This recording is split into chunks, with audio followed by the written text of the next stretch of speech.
everything has been a part of that integration and that emptiness, the intersection of becoming nothingness, and everything.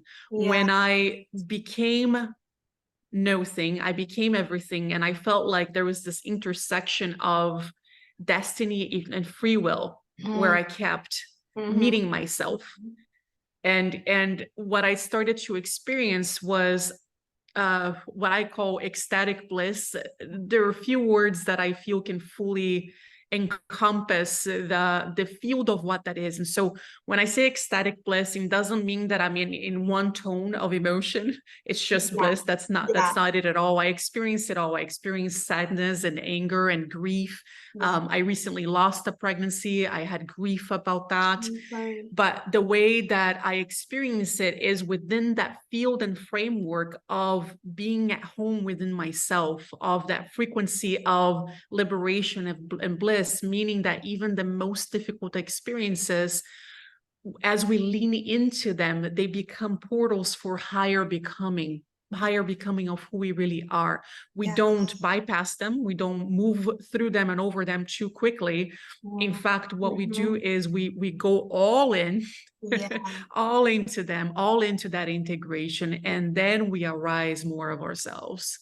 Because infinite potentiality is a place beyond duality, beyond polarity. It's not only positive. There is negative and positive. There is just both sides, darkness and light. And we welcome it all into our hearts.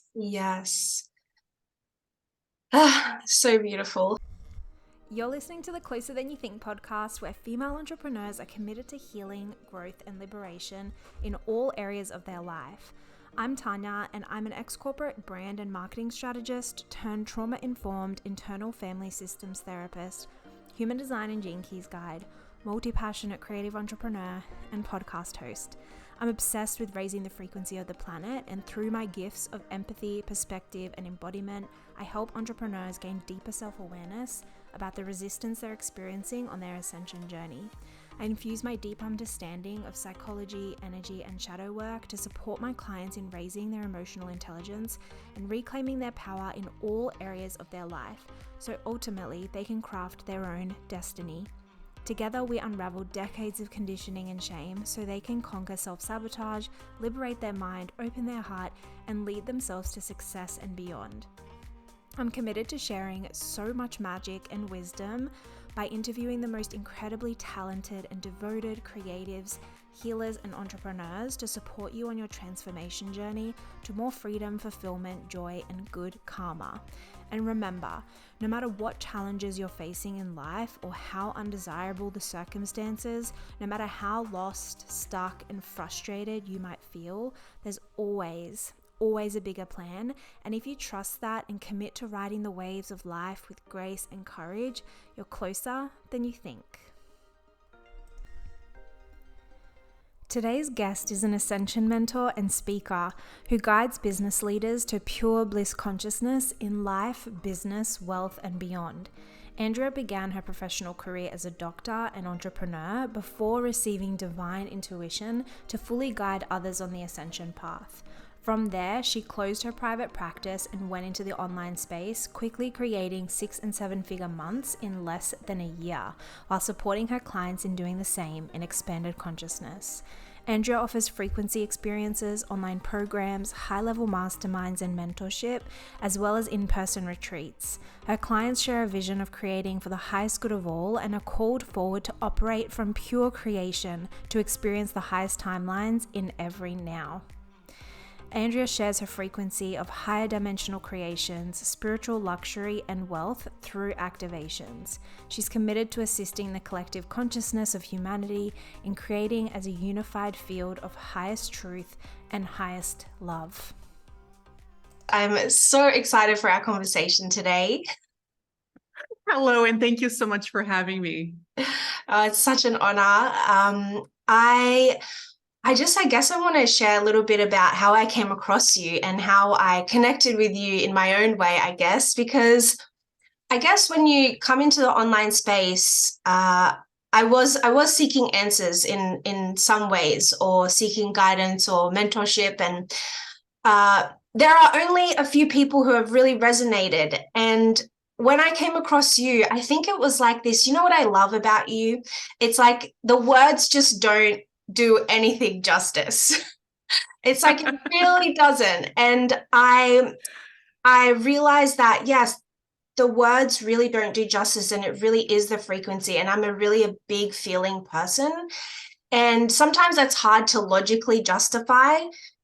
And I come from a background where everything had to be very logical and very, grounded in this 3D world, actually. And so I feel like my feeling based authority is just so strong. And so when I really felt you speaking and I experienced some of your experiences, I just knew that there was something really, there's like a deep embodiment, and there's also like this, almost like you're like this cosmic mother in a way, but there's also an innocence, like there's so much innocence there, and it's just so beautiful. It's like a real harmony between all parts of you.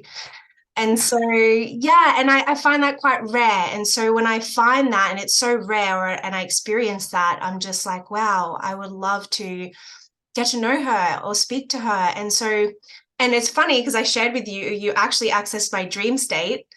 And I was like, that rarely happens. I think it's only ever happened like with one other person who I'd never kind of fully met before.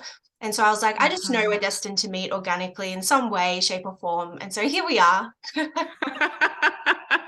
Here we are. Oh my goodness. And I am so honored. I'm so delighted to be here, and I'm honored to be connected in this way. I know that we hadn't met before, not like this on camera, but we had interacted on social media. Yeah. And it's always been a delight to experience you and your frequency and your truth and your power, your clarity, the insights, the breakthroughs, everything that comes through is really alive and really genuine. And I have absolutely loved interacting with you. Thank you. I really hope the conversation we have today is going to be, I'm going to try and make it as valuable as possible for everybody listening, because I know sometimes when we talk about these, energy and frequency, it's very intangible. And so a part of my, I guess, gift is making some of these intangible things much more tangible or strategic in a way where people can apply it to their real life. Yes. And I can personally relate to that. I am a retired physician. Yes. And I closed my private practice, before coming to the online space and bringing this work to the world. And so I can really resonate with that and relate to that. Yes. And I think that is one of the best, I think that's an amazing thing that you bring to the space, is that kind of, you have the education and the real empowerment behind it, I guess, with behind all the energy and frequency talk that sometimes kind of gets lost in the ether. So yes. Especially I find that sometimes when we talk about ascension, the idea can be that we are ascending somewhere out there in the ether, when actually we get to become more human. We get to meet our divinity by meeting our humanity. We become more of who we are in these human lives. Yeah. And do you know what's so interesting? As somebody who has been on a healing journey for almost 10 years now. I had my first spiritual awakening when I was 25. And I have come to know, and I've, healed a lot of childhood trauma. It's funny because when you have a lot of these distorted perceptions about reality and relationships and people and all of this, you kind of put people on pedestals unconsciously, thinking that they have the answer or they're ascended in some way, like as if it's a higher thing.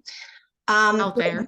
Yeah, out there somewhere. And it's like we have to do some crazy things, like, go meditate in the jungle and all these like things to access that state. But what I've come to find is that actually the more I heal, the more human I become, and the more vulnerable and in touch with myself I become. And it almost brings tears to my eyes, because I'm like, when you have things that take you away from your humanity, or you experience things that take you away from your humanness, is when you actually feel like an alien, but not in a good way. So yeah, so Yes. true ascension Yeah. and pure bliss consciousness, like you speak about, is actually like the most human thing. Like that's why we're here at the end of the day, or at the beginning of the Yes. day. Like that's why we're here. So yeah, whenever we are so far away from that, it's good to know that there's a calling back. There's a call to come back to our humanity. Yeah. Yes, yes. And that's so beautifully stated. I have found that too, all paths lead home no matter what. And so there's some paths that are more circuitous and maybe, take the focus away from who we are. And perhaps we're projecting it outside of us, or we're putting others on a pedestal. We think that enlightenment or ascension will be an experience outside of ourselves and that's a distraction of the mind, but somehow it's a part of the path for some of us. But then that creating that spaciousness within is really true, like you, how I have found that the portals of ascension and that liberation within myself, there is not one single event that I can point to that was that one breakthrough that opened everything, but rather it was a creation of that spaciousness within me that allowed for the codes to begin to drop in. And by codes, we can deepen that conversation. I know I'm throwing in some words right away, but the codes of creation. Yes. Yes. Yes. Yeah, I love how you said the spaciousness within, because that is what I feel. That's what I feel. There's like this empty space that's so, it's like it's really like heaven. That's what it is. Because actually I was just at the shops and somebody was commenting, they actually know my partner, and they were commenting on how kind and beautiful he is, and how he, she asked him something and most people are defensive, and she was like, he was just so lovely and humble. And I was like, oh, I was just like, oh, I know. I'm like, he's like so that, and he actually is like a shaman in his own ways. But I'm like, that's what I feel. It's like the spaciousness within. There's like not even an ounce of like defensiveness, and actually that's what I'd love to talk about, integration of the ego a little bit. Maybe we can talk about that, because absolutely. I feel like, you've done that in such an amazing, beautiful way. But let's start with, I'd love to just hear a little bit about your childhood and maybe just how you grew up and just some experiences that you had that led you to make the choices that you made, like becoming a doctor, and things like that. Absolutely. I'm happy to. And typically I don't speak much about it, and there's no reason other than I focus on the spaciousness and we get to be. But actually, when I look back and I reflect back, I'm so grateful for the experiences that I had growing up, as challenging as they were, or as traumatic and difficult as they were, because truly they were the foundational ground from which this work could emerge. And so I was born in Brazil, and I was born to children of Holocaust survivors. And so there was very much a morphogenetic field and shield, and a generational trauma. Wow. And that's so, and no, I was just wondering, is all your lineage from Brazil, or? No. So most immigrated there, I guess, yes, exactly. Okay. So my family, they were immigrants. My original name when I was born was Krunt, and so it was German, but I had a German grandfather. And on my mother's side, they were Hungarians, and my grandfather survived, his brother and their father, only 3 people in the whole family. They survived Auschwitz. And they reunited in Brazil, and that was on my mother's side. And on my father's side, my grandfather's parents were killed. His brother was granted asylum, actually, in the United States. He changed his name from Krunt to Grant, and lived a life here until he passed. And my grandfather in Brazil met my grandmother and also stayed there until his passing. And so it was just a very small family of refugees, or those that had survived the camps. Wow, I had no idea, and I never would have even thought that. but it also makes so much sense now why I'm so also drawn to you. Actually, I'm Croatian. So my background, yeah, we're like neighbors. So, and that makes so much sense why you've also been able to ascend, because I do believe adversity really does create the environment or the circumstances or the thing for us to really become the highest truth and just pure divine love. So that makes so much sense. And wow, okay, you're such a gift. Okay, and yes, because I love Brazil. I have many South American friends. I have one of my best friends is Colombian. And I love the expression that comes from these countries. Yeah, it's like really they're very okay with their emotions, and I love that. And yeah, and I guess I just love different cultures too. Like my partner's Fijian, so like I just have always kind of felt like I don't know what the word is, but like, yeah, just connected to so many different cultures and people. And I just, yeah, I love hearing stories and where they come from and how they've come to be who they are. And yeah, it's sometimes we think like, because if I wouldn't have known that, sometimes we think there's like a lot of privilege, or there's a lot of behind the ascension and behind like even your business success. It's so easy for someone to just project and be like, oh yeah, it's easy for her because XYZ, or privilege, or whatever story they come up with. And so yeah, it's thank you for sharing your story. Absolutely. And it's why I love this work. Not only did I have that beginning, but then when I was 19, I immigrated to the US by myself.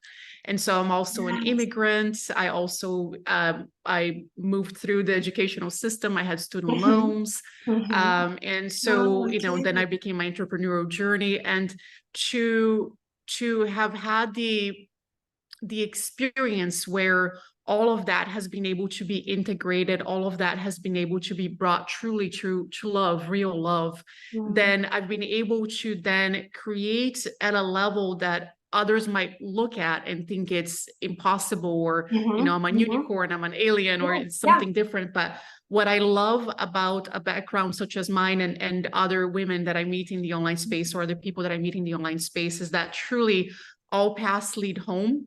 There are certain paths where we experience excruciating amounts of pain, and there is a lot of unraveling that needs to happen, and a lot of integration of that field that needs to happen.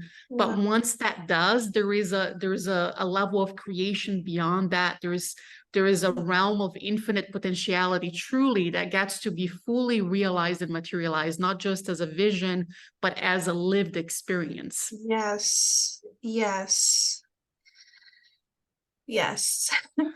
I can see why people become speechless when you share, because it's like a profound truth that deep within you. And it's almost just brings tears to my eyes. But anyway, I'm going to keep it together. So yeah, and another thing that's really special about you is that you actually have all this education and intellect and things that, the Western world really does value on such a high level, but it's almost like you don't even use it in a way. Like you're empowered in your own divine being, whereas actually a lot of the pain I have experienced is from people who claim to be very intellectual and, all knowing and all that.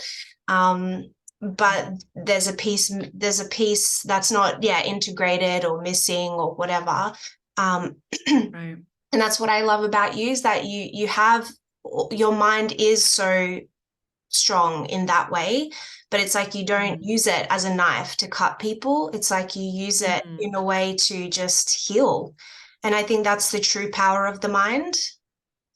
Yes. Yeah. Yes. Yes, the mind actually is magnificent. It can be magnificent in creation, but it is not here to figure out how to do things. It can look Mm, back in hindsight and notice how it's been done. And yeah. it can collect a certain amount of data points, but there is something beyond the mind that we get to integrate. And I keep pointing towards my heart because Yeah. it truly comes from love. You know, the mind Yes. without love is missing a piece, it's Yes. missing information. Yes. And so if you can combine and integrate it all, then it becomes quite powerful. Yeah, that's the harmony that I speak of a lot. It's the Yes. mind and the heart in working in harmony together.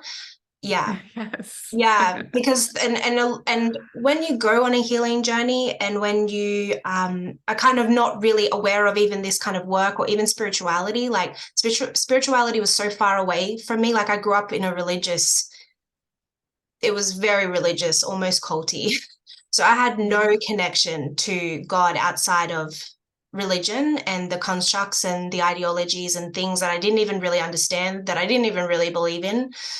So I really had to go and find that for myself. And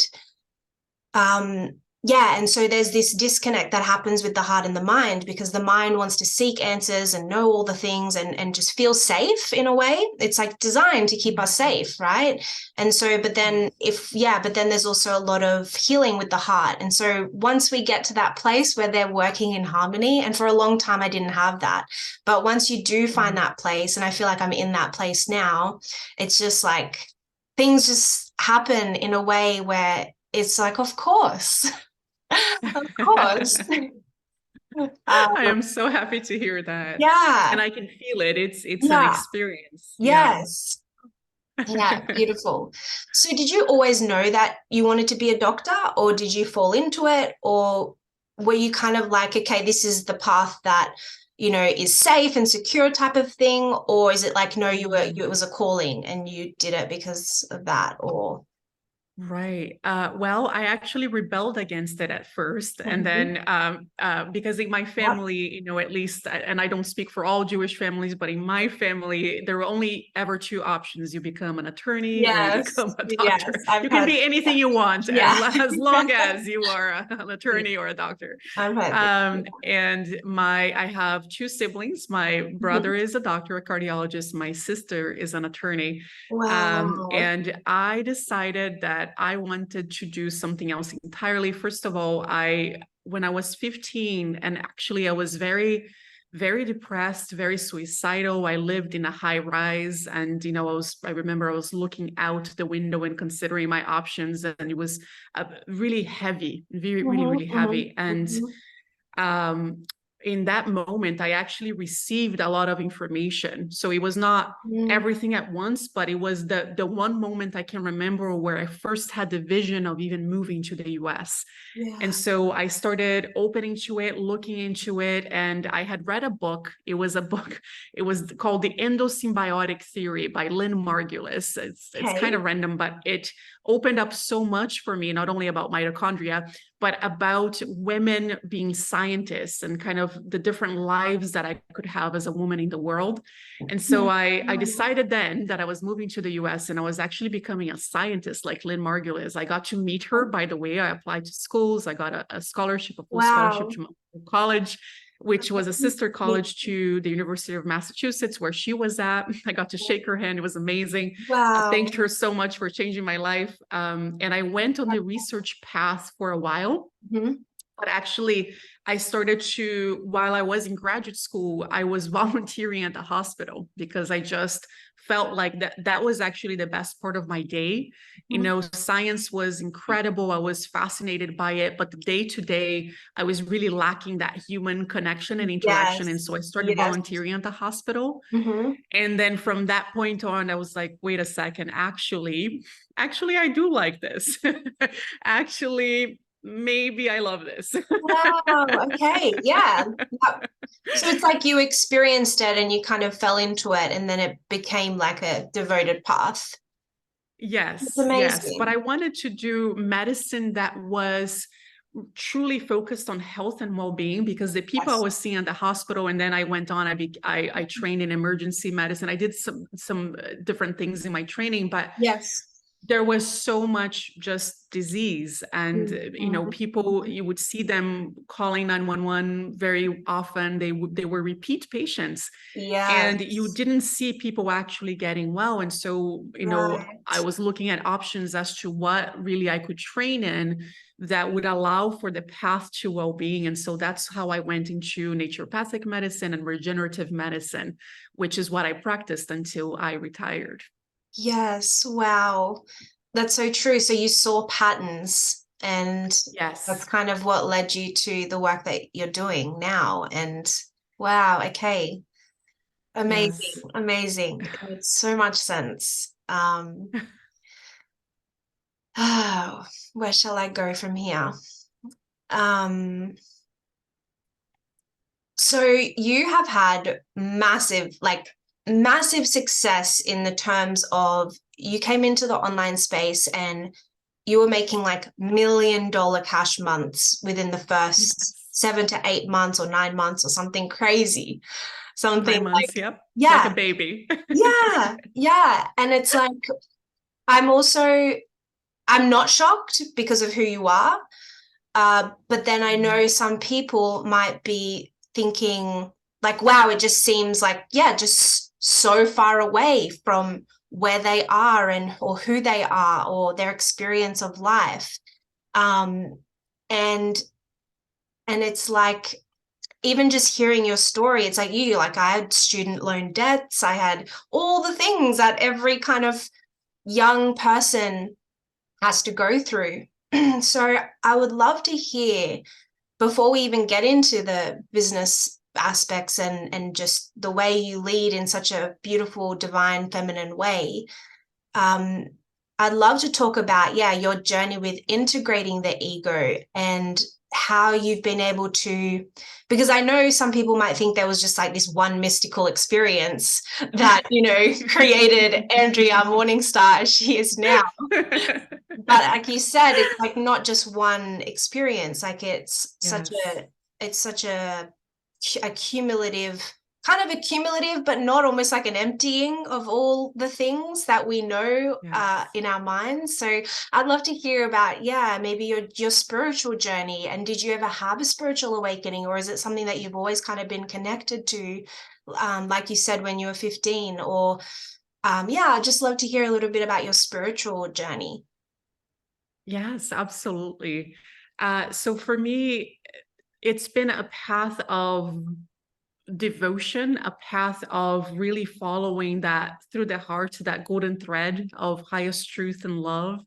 And so trusting the frequency of what I was experiencing, because there are certain things that, yes, I did experience them at an early age, but I didn't know what they were. I didn't know what to do with them. And so I went through my own unlocking and my own path of confusion, of depression, of many different things. And then being able to, from a higher perspective and frequency, reinterpret the data as I went along. And so every piece that I unlocked, every new breakthrough and realization was like a rocket ship launched into a new level of creation. And then I had more codes unlocked and more codes unlocked. And it was just a progressive spaciousness and progressive liberation.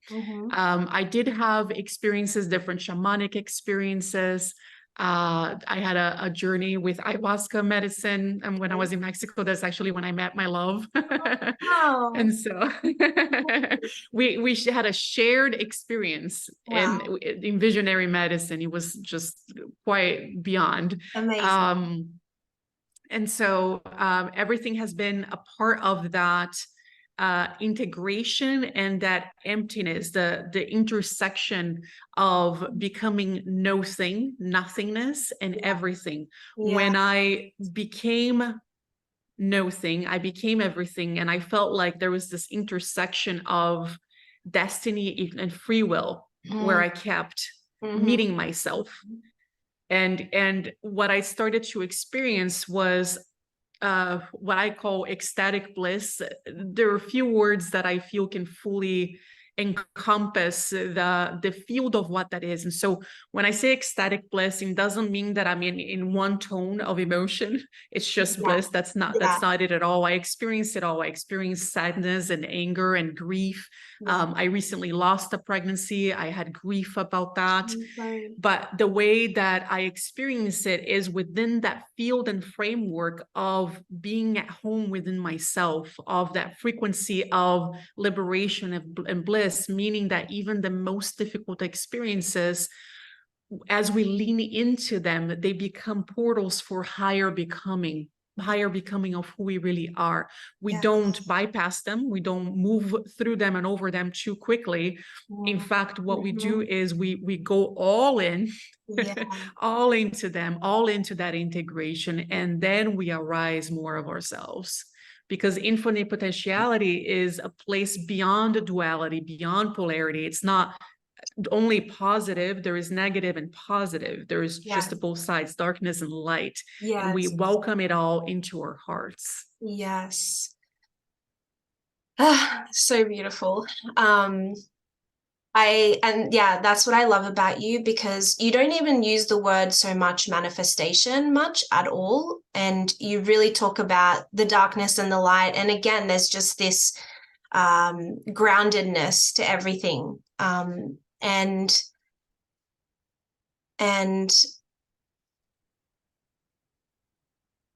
where do I want to go from here? I'm lost for words. Well, I love that you mentioned the word manifestation, because the reason I don't use it as much is exactly that. Manifestation tends to imply there is something outside of us out there that we want to manifest versus become it. Exactly. Yes. And because you were speaking about polarity, and I think so much of our journeys, do you know much about Gene Keys? I do know some. Okay, so I guess the reason why I really felt so drawn to you as well is because even studying Gene Keys for the last couple of years, they speak about the siddhi, right, which is like the magical superpower, so to say, or like higher frequency. And it's like a journey. It's like a journey through the shadow, the gift, and the highest frequency, of which they call siddhi, which is an Indian Sanskrit word. And there are very few people who I know to embody these frequencies, and you are one of them. And so, and it's like, it doesn't mean that you avoid the shadowy frequencies or whatever, or the pain, so to say, because so much of life is contrast and polarity, and what I've come to learn about manifestation, the word, or just creating our reality, so to say, is that so much of the resistance comes from, and not getting what we want, not having what we want, not experiencing what we want, is so much about avoiding the pain and not wanting to experience the pain, and thinking that once we get to here, then it will just be happy bliss, nothing else. It will just be all the good things. And it's like, it's really, like you said, it has to be a harmony between the both, because then we're not really in reality, because it all exists. It's the darkness and the light. And so once we create from that place of like, there is the heaven on earth that you want to experience, but there's also these other painful experiences that if we don't deem bad or wrong in our minds, which I can see your perception is so clear, like there is no bad or wrong, or it is a portal to the next level of expansion, as you say. And I think that's the perception that a lot of people can't fully grasp yet. And I don't really know why. I've always kind of known it to be true too, like, but I definitely have, I definitely feel like I've lived a lot of my life in the shadow frequencies of like, even desire, even desire is like such a strong thing in my world, but it is a bit of a, there's a lot of resistance around having such strong desires for certain things that we want. It's almost like it even though it's a pure thing, like desire is amazing and it's great to be tapped into it, but it can also then create this wanting to move away from the pain or wanting to move away from the things that we don't want to experience, rather than just being and accepting all that is right here, right now, which you do so beautifully. So I guess well, the next question would be like, how have you like from the experiences that you had when you were younger, like depression or even like moving to America by yourself, like that's huge, at 19. And did you even know English? Like, I could read and write, but I learned to speak and really understand once I wow. arrived, especially food words, I like to say. And it's the truth. I felt very much like I learned all the food words really quickly. Yes. And everything else came after. Yeah. Like that's so huge, like, and I think when you haven't had experiences like that really put you out of your comfort zone, almost like, here, like go and survive out in the world on your own, in a new country without the language and at such a young age, and as a woman too, it's just like, yeah, all of those experiences. Like, was there ever any fear? Like, was there ever any fear of like, will this work out? Am I doing things to move away from my pain? Or yeah, like, and like, having the dream and having the vision that you had, or was it, and was there any kind of, like for me personally, like I had a dark night of the soul, and I had this experience that was really, it transformed me in such a way. And it was very heavy. It was very dark. It was also even foggy. Like I couldn't even see some days, like my eyes, my perception was just, and even my physical eyes were foggy. Like that's how bad it was. And then ever since that experience, I've been almost like a much more conscious human being. Like everything I did before that experience was just very unconscious, not bad or wrong, just very unconscious, just very programmed, just very conditioned to be a certain way and relay the patterns that I grew up in and that I was, experiencing all around me. But then once I came out of that and there was just light and it was much clearer, it's not that I didn't have any painful experiences after that. Actually, I probably had many, many more, but how I experienced it was different.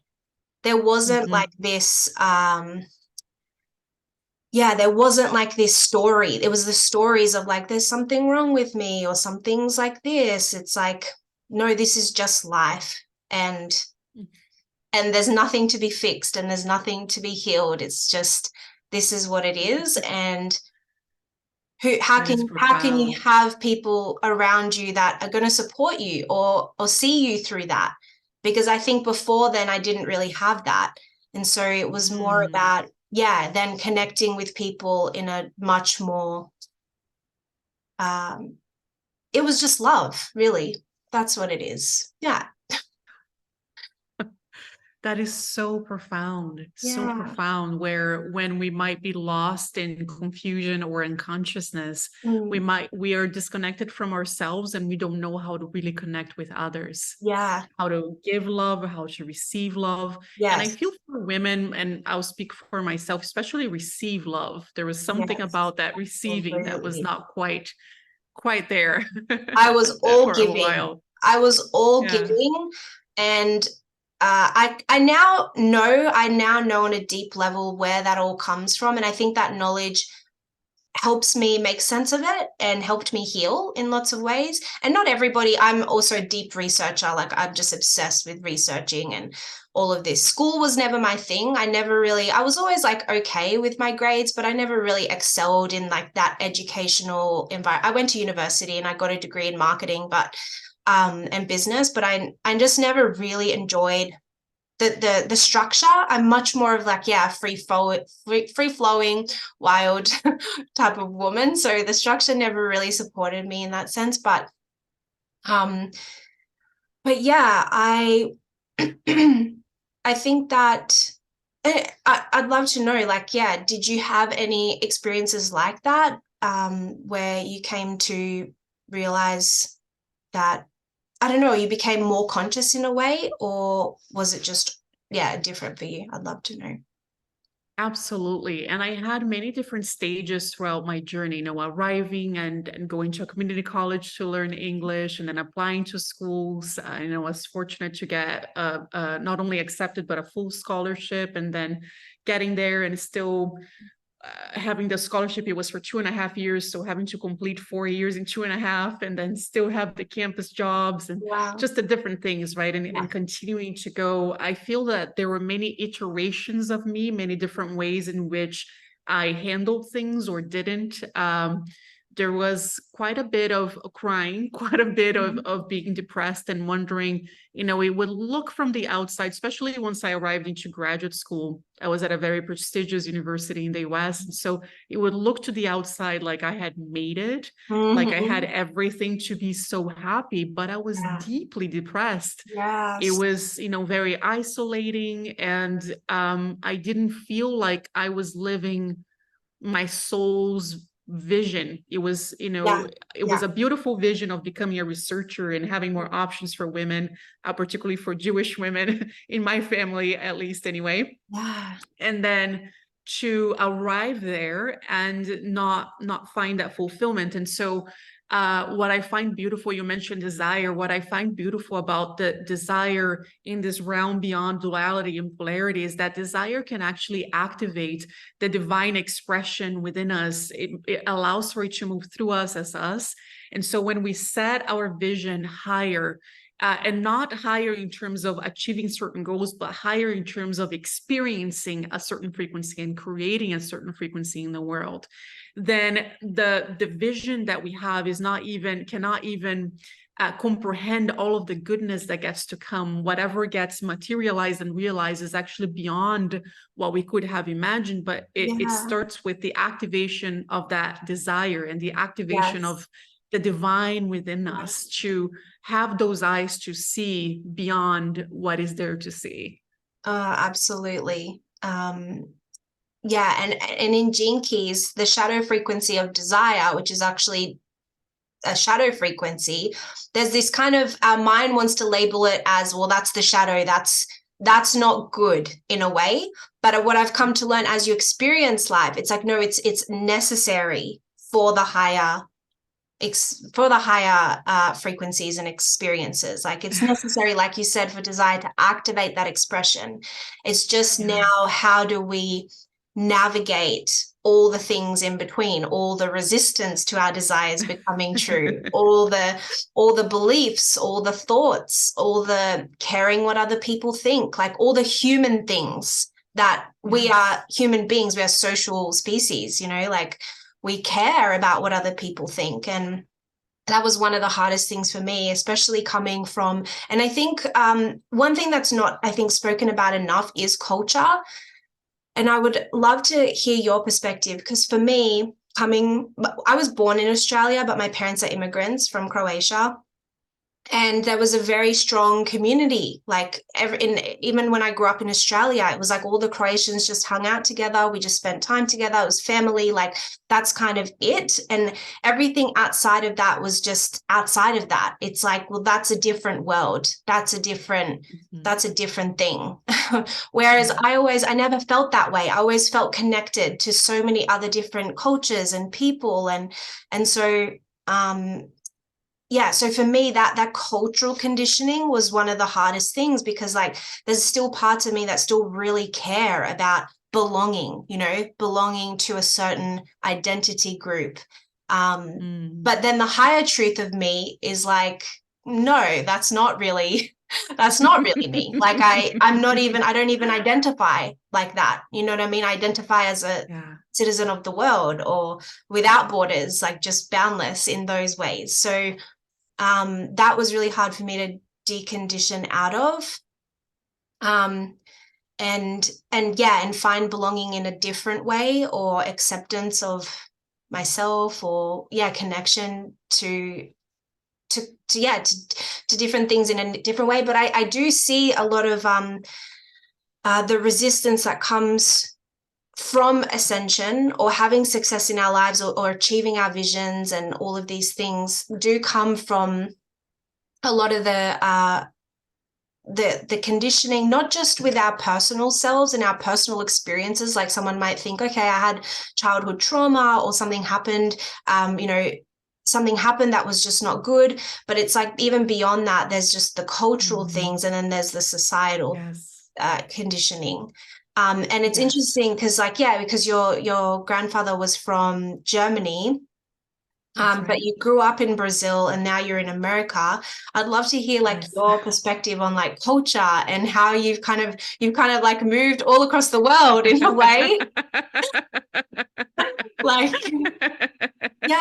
And I truly believe our souls come here and they choose into this life to experience certain things. And I think our culture and our families and everything that we choose to come into plays a big part in who we become and our journeys. So I'd just love to hear.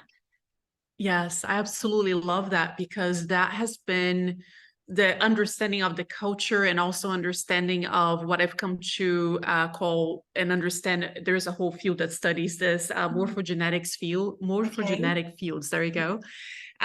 Where basically there are fields that move through us, through our consciousness, and operate in a certain way, and there is a bigger context to them. And so family constellations look into that.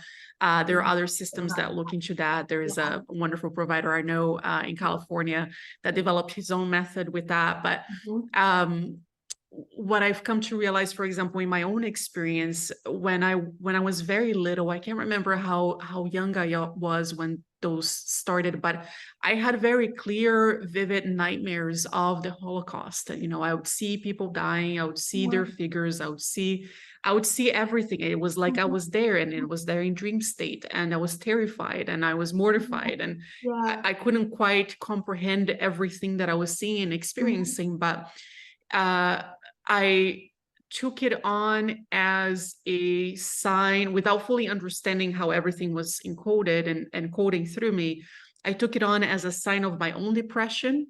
And so I spent so much time trying to heal the personal things and personal perceptions without fully understanding the bigger context of what was moving through me and who I was in that dynamic, and who my, each family member was in that dynamic, and the culture at large.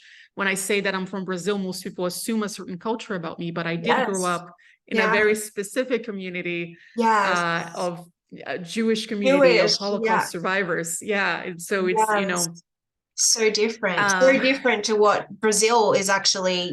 Even in Brazil you think of Carnival, and it's different, just different. Wow. Okay. Yes.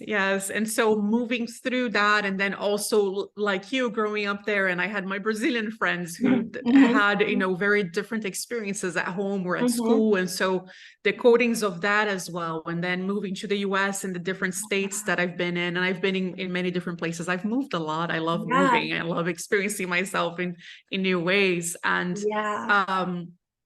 there is something that gets highlighted and at times activated within ourselves based on the culture that we're influenced by, or the culture we're born into, or the one that we're immersed in at any given time. And what I find too is that it helps so much as a reflection as to who we are and who we get to become in relation to that. It's almost like that realm of polarity that we're speaking of. There is a part of the darkness that is really necessary for us to arise and activate certain aspects and leading edges of who we are. The same with the cultural influences or the morphogenetic influences. There is information that is presented, and then who do we become in relation to that information, and how is that information already a part of us, or how does it all move through as we are also holding it all in the context of our soul's highest visions and what we're really here to create. And it's all a part of it. It's not despite it. Exactly. Yes. So amazing. Because coming from the cultural background that you have, it would be so easy to have this kind of, I don't want to use the word victim mentality, but consciousness, which Absolutely. I feel like I'm still transcending in a little bit of a way. There are still moments where I will catch myself in an old story or pattern where I'm like, that's not who I really am. It's just a pattern or a story that was passed down. And it's like, it would be so, it would almost feel like, like that's like you can feel like a victim of your circumstances or a victim of your story in a way, or what you grew up in. And was there anyone who really supported you on that journey of disidentifying and being like, because I had a profound experience where I was feeling all these things, like you said, you felt depression. Mine was very much, I did experience like a spiritual depression. I wouldn't say it was like like the clinical way that they explain it, but it was like so much shame and guilt. And I couldn't understand where it was coming from, because I was like, I had this story of like, well, I'm such a good person. And I do, everything that I've done has been very by the book in a way. And there was definitely a sacred rebel in me. I did a lot of travel in my 20s and I did a lot of rebellious things. So there's that, but there was a lot of like, shame and guilt that I didn't really understand where it was coming from. But then I had someone help me see where it's not actually all mine.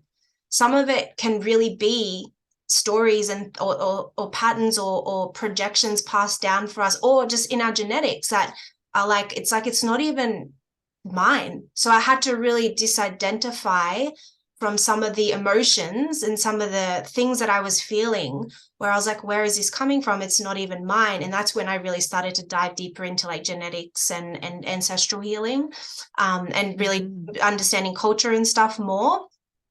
And it's like a hole that you can just keep going down and down and down. But I did have guidance along the way. And if I didn't have that guidance or support along the way to reflect certain things back to me, I would probably still be stuck in some kind of a story or pattern or loop that wasn't serving me. But you also have to be really open to that too. And that's where the integration of the ego and all of that comes in too, right? Because our ego also wants to protect or defend or, keep us safe in some way, but it doesn't always serve us. Did you have anyone, do you have any like, mentors or guidance, or was a lot of it just your own internal evaluation? Or Yes. So I'm scanning here the field to see, there are a few people that I've worked with just along my lifetime. One of them was a mentor of mine. Her name was Anne, and she passed away a few years ago. She called herself an existential phenomenologist, and I just loved her. She was British. I can hear her accent saying that. And and just beautiful. Her human, just all the things. And I was in graduate school when I worked with her, and she started to help me see that what I was doing, I mean, I was in medical school already. I was a clinician, but I was practicing under the license of a supervising doctor. And she's the one that started to show me that what I was doing with patients, with clients at the time, was beyond what medicine was teaching me to do, but there were things that were about the consciousness, the field, and a true liberation that was beyond what I was aware that was even happening. But that I was pointing to, because I was always asking questions as to, no, but really, when did it start? Like, what is this really about? Something must have activated this. And so she was a great support in just pointing it out to me so it would become conscious. And then I have to say, my husband, Sal, is somebody that to this day I continue to, I'm co-creating with him all of the things. We're on this grand adventure together, and just in conversation with him, if there's anything that I'm contemplating, anything that I am pondering as to the ways that I may not are aware of certain influences or certain experiences, I find that there is a way that in our conversation, he'll just bring it to me that blossoms a new level of awareness and experience in my heart. And so I want to credit my love for that. Oh, that's so amazing. much. I just love the divine masculine. My partner's exactly the same. Like he's just I've grown so much as a person, but just the level of love that I feel, not just for him, but for everybody, has just deepened so much because of him. Yes. And I think that's what Isn't that it beautiful, profound? that beautiful container that they just create with their masculine energy. It just creates this safety, I think, for us women to really just, become all that we are. And that's what I love about Yes. divine union. It's just so amazing. Yes. Yes. And receiving that love, we're talking about receiving before. Yeah. And that was a difficult journey, being such an overgiver in my past life. The receiving part was definitely the hardest. And it's weird how our ego does that, wants to protect us from receiving love. Anyway, that's a different portal that we could go down. But I would love to hear about, so you've just like come into the online space, you had massive success. And while I'm not surprised, it's so, I just, the way that you've done it too, like it's more like the way that you've done it is so aligned. It's so like the expression is just so pure and aligned. And I know that comes from who you are and the integrated ego and everything, like just, and just the higher frequencies. I guess for me, and maybe a lot of other people could relate to this, is like my relationship with social media. And then not only that, but business. I think business was a new thing for me too. Like I was very much a corporate, I was in the corporate world, climbing the corporate ladder. And I was very great at helping other people have success. but doing it for myself just felt very unnatural. And so I went from just kind of expressing myself online, like sharing and writing and doing all that, but never offering anything, never, really seeing myself as a leader or anything like that. And then when I kind of was like, oh, wow, I could actually really make an impact here. People are reflecting things back to me where they would, they see a lot of value in this. And then so when I started, when I made that transition into business owner, CEO, and offering things, it just felt still very, it then felt like there had to be this end goal, like this, as a means to an end type of thing. And that kind of threw me off, and my relationship to social media became a little bit toxic, where I was just more kind of morphed with it versus using it as a tool to support my mission in a way. And I was just wondering how you navigate that, or how you navigated that, or if you experienced that, or just your journey with social media, expressing yourself on there, and then the success that you've had and connecting with other people in just such a aligned, grounded way, or sharing any stories of like maybe misalignment where you're like, okay, not doing that again, or I'd just love to hear your. Yes, absolutely. Well, you mentioned that you were not shocked, not surprised about the 9-month timeline to us to a 7-figure month, but I was Okay. very shocked. Okay. And as it was approaching, I was like, wait, what? I thought it was a fluke. I thought it couldn't be. Yeah.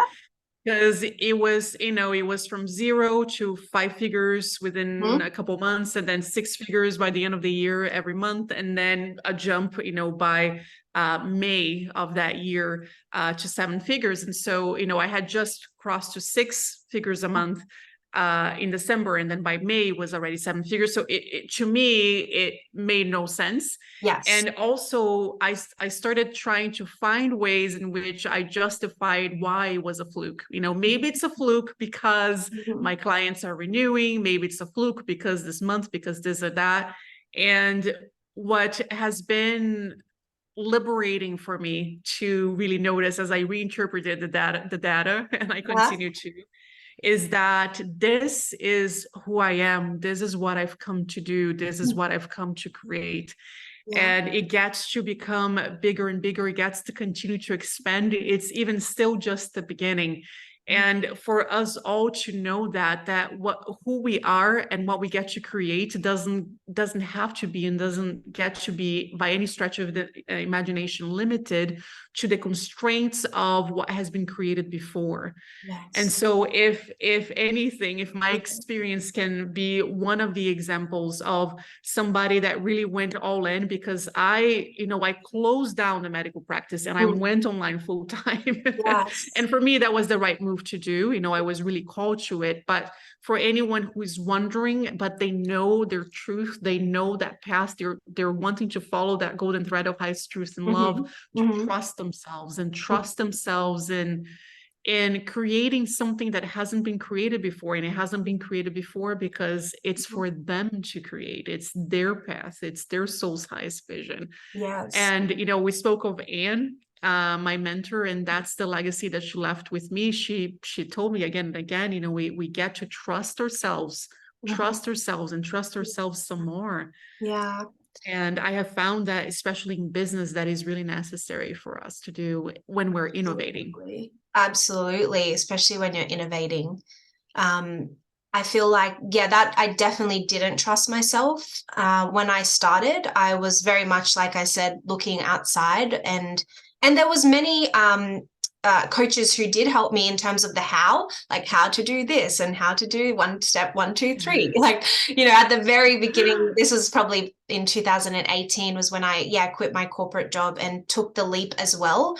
But there was still a lot of confusion there. There wasn't like this clarity of what I was supposed to do and who I was supposed to become. And I didn't even know about the coaching industry. I didn't know anything really. I just knew I was out of alignment. And so I kind of really leaped into the void. I was like, there's no landing here. It's just, I'm just like, just free flowing through and there was like a deep trust in there, but there was a lot of fear too. But I just chose to take the leap anyway. And so here I am today. I think I'm still integrating a lot, and I love connecting with people like yourself and hearing people's stories, and sharing them, because I do think that, even though, and don't get me wrong, like I'm not downplaying at all the success, like I'm not surprised. It's like, no, it's insane, and it's amazing and just phenomenal, and it is mind-blowing in so many ways. But I think when you navigate the online space, or you see what I've seen is that a lot of people do come into certain industries and things like as an opportunity, right? Because it's like there's opportunity here, which is amazing, because that wasn't available to us before. So there's a lot of opportunity for people to come in and, make money and do the things. But I think a lot of the shadowy stuff starts to come in, because now we're like, we have these desires, or we see what other people have, and we're like, well, I want that. And then all this stuff comes in, and it's not as aligned, and it's not as clean, or the exchange is not as clean as it could be. And so there's just a lot of that. But I guess, do you have any practices or any kind of I would say rules, but like non-negotiables that you have with like navigating social media, how you express yourself on there, how you go to even create content? Because I know for a lot of people, for me, there was like this, creating content can start to become like a bit of a, well, I have to do this in order to XYZ. And I never liked that energy. That energy just feels like almost like a burden in a way. Well, it's beautiful that yes. Yeah. And I know a lot of people feel that way too. And then it can kind of take us out of our calling or out of our alignment, when really all we want to do is serve. All we want to do is show up in our highest truth, so that it can be for the greater good of all. So I'd love to hear if you have any like practices or tips or anything that you can share. Well, and my apologies for interrupting you there for a moment. I just got so excited because I felt that frequency, and you mentioned the energy, and that is it. For me, the non-negotiable is that everything that I do is frequency first, no exception. Mm-hmm. And so I'm creating for the highest good of all. The process of my content creation is all about already providing that transformation, already providing that activation in the content itself, Mm-hmm. and to allow for it to be a true expression of my soul's vision and my soul's work. I very much stay on my own lane. Yeah. I don't post anything because I have to. I actually don't even post very much at all. It's kind of shocking to look at my social media. No, it's great. I love it. You're right. I do get transformation every time you post. That is 100% true. Yeah. Oh, I'm so happy to hear that. Because that is truly the vision, and that's the standard. And for everything the way that I create and the way that my business creates is truly in that standard of highest truth, highest love for the highest good of all, no exception. The standard is very high frequency wise. And we see the results for it, and that's the thing. And so for anyone who is feeling pressure to post, or to, they have to do things a certain way, I invite anyone to consider the potentiality that is actually available to them if they are to step into the frequency that is the truth for them. Because what I found is that when we operate as one cohesive field, one cohesive frequency field, the results are self-evident. You see the results of what you're doing versus just posting because you have to, or running business a certain way because you have to, because somebody else created rules of what worked for them. Yeah. Absolutely. And I have so many thoughts going through my head right now. I know it's been an hour, but I everything that you said, yes, frequency first. I just couldn't agree more. But what I want to say to anyone listening too is that, back a couple of years ago when I first moved, I moved to this small country town to be with my partner. And I moved away from I actually got fired from a job that was deeply, deeply out of alignment with who I am. But it was a blessing. It was the greatest blessing. It was the greatest blessing. And I moved here, and I started. I thought about I'm like, well, this is aligning me. God is saying, like, here's your chance to make the impact that you've always wanted to make, and share your gifts with the world. And I did this challenge. I remember it was called Expose Your Truth Challenge. And it was like 30 days of posting, and it felt so unnatural. And there was, but I also love, when I look back, I'm like, I'm so glad I did that, because I did actually reclaim my truth in so many ways from doing that challenge. Even though there was no goal or thing attached to the end of it, it was like, there was an integration process, even though it felt deeply uncomfortable and all of this. And so to anyone listening, it's like, even if you don't feel the frequency first, it's like, it was something that I intentionally wanted to do. Not saying that it always felt really good and comfortable, but it was like, I just knew it was something that I wanted to do. And it has supported me now to this day, speaking the way that I do now, sharing my truth the way that I do now.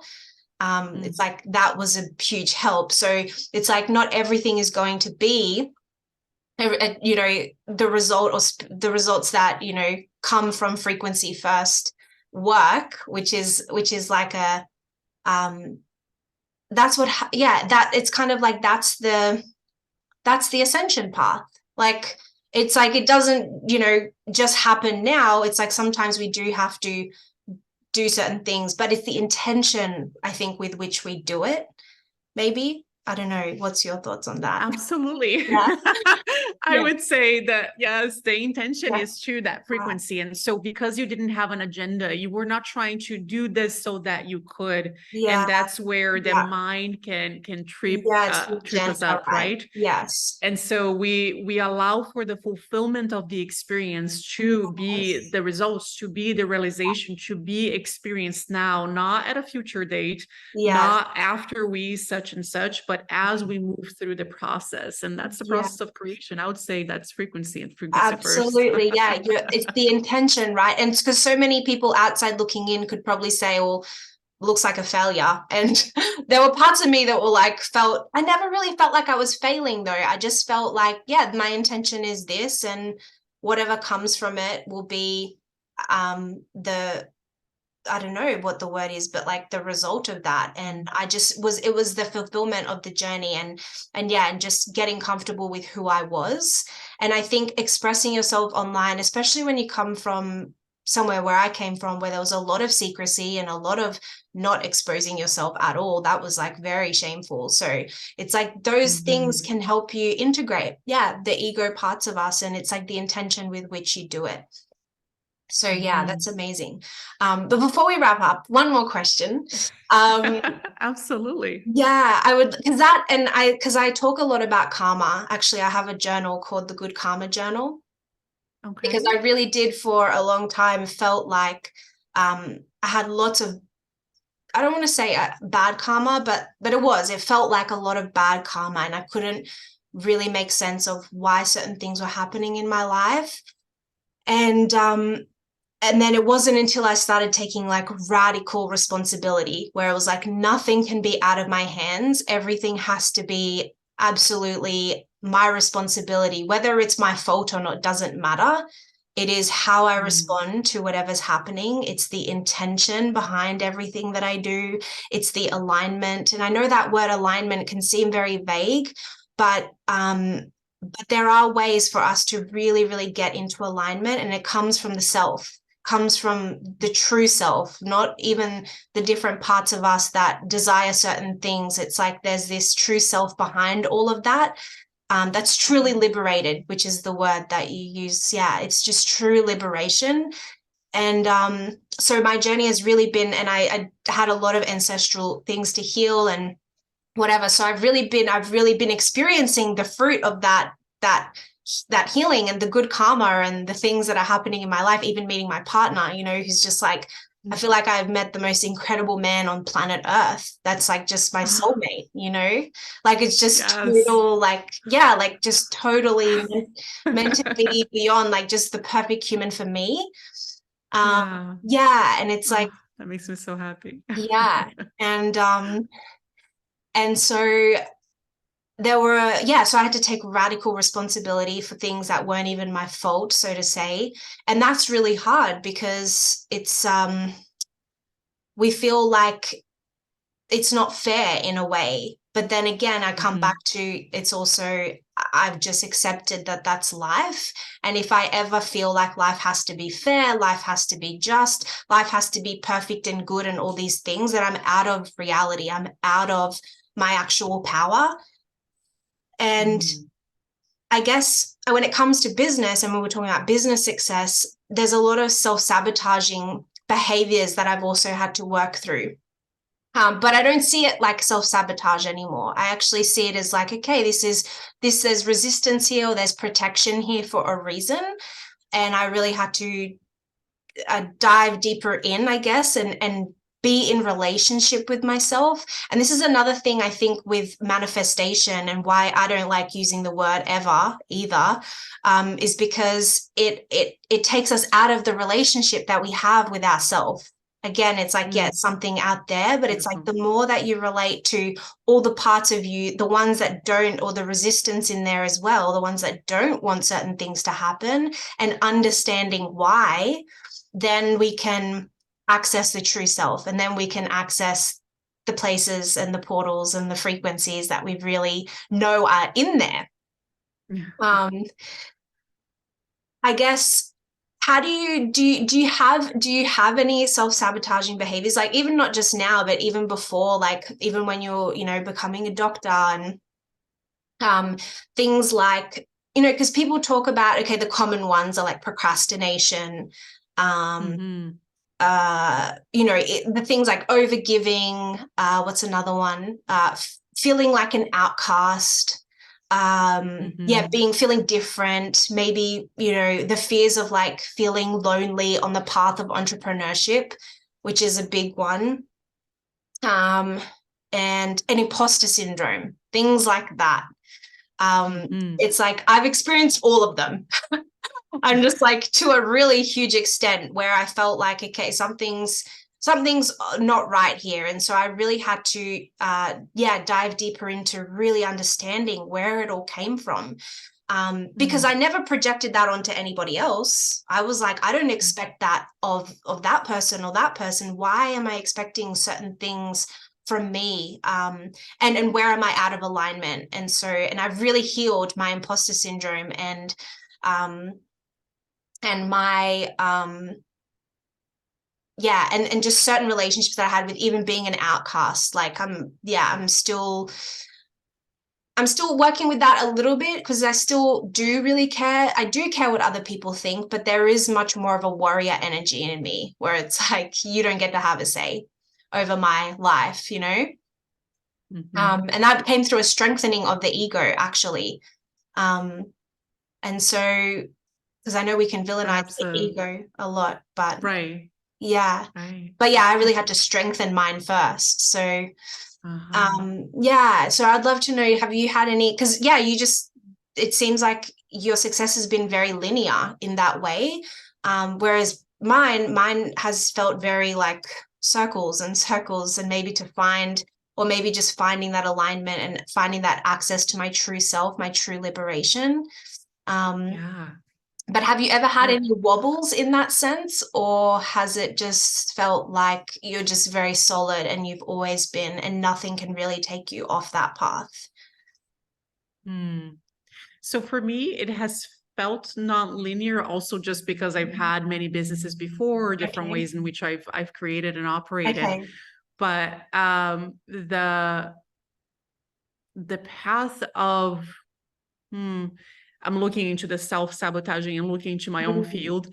And what I see is something about being independent and self-sufficient that has really held the expansion, not only for me, but for my team, for the business, ways that I'm working through and just now starting to move beyond. So for example, with wealth. So wealth has been a big thing, which seems to have come overnight and just exponentially grow.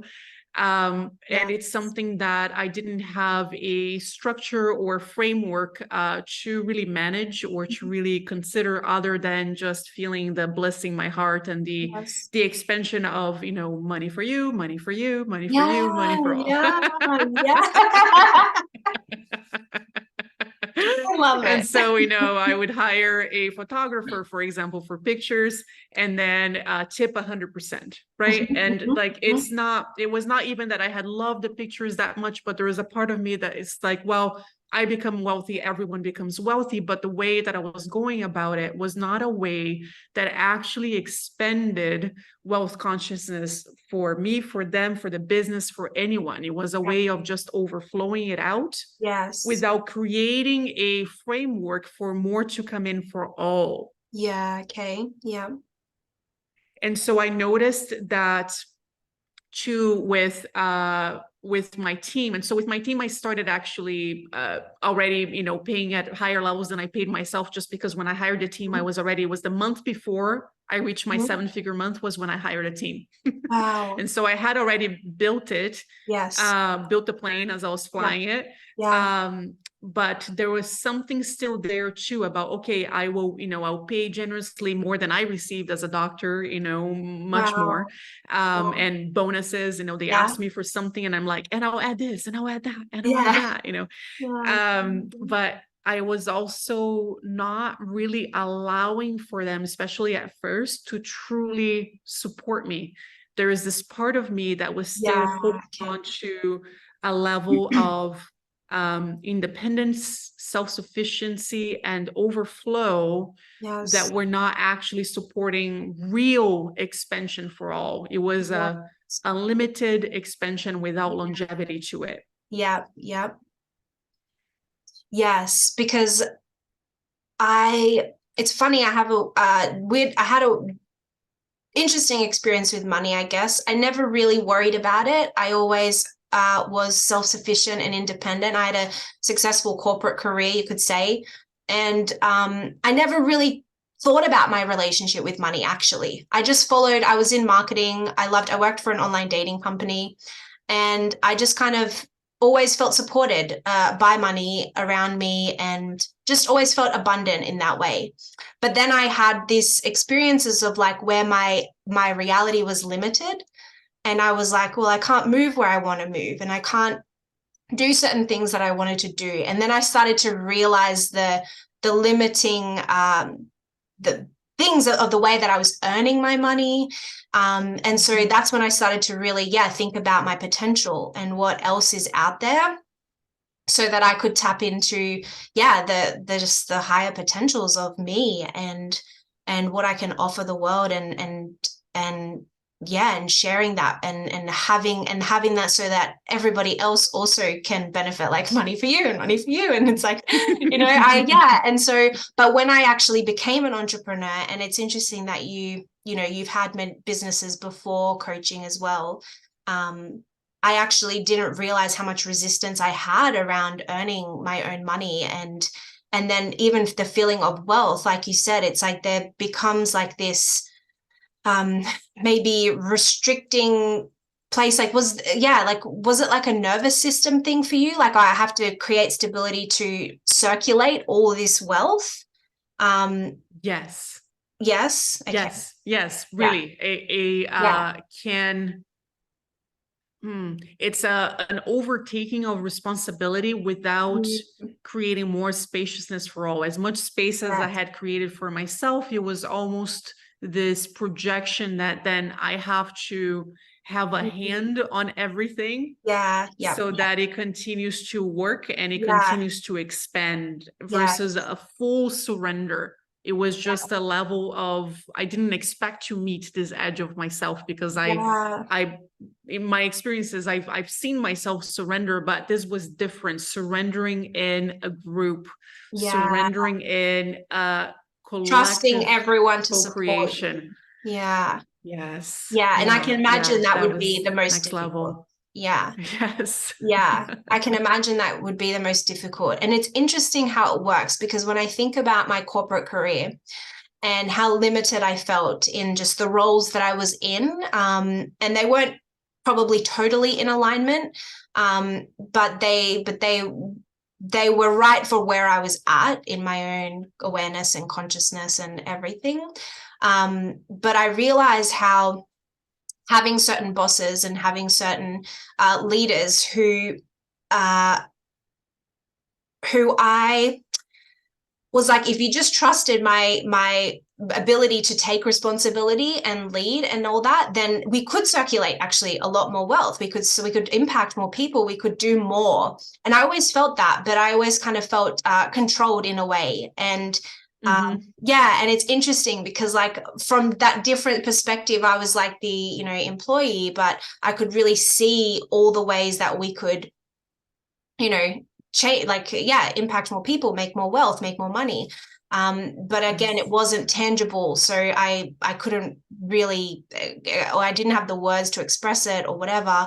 But then I vibrated out of those places, which is beautiful.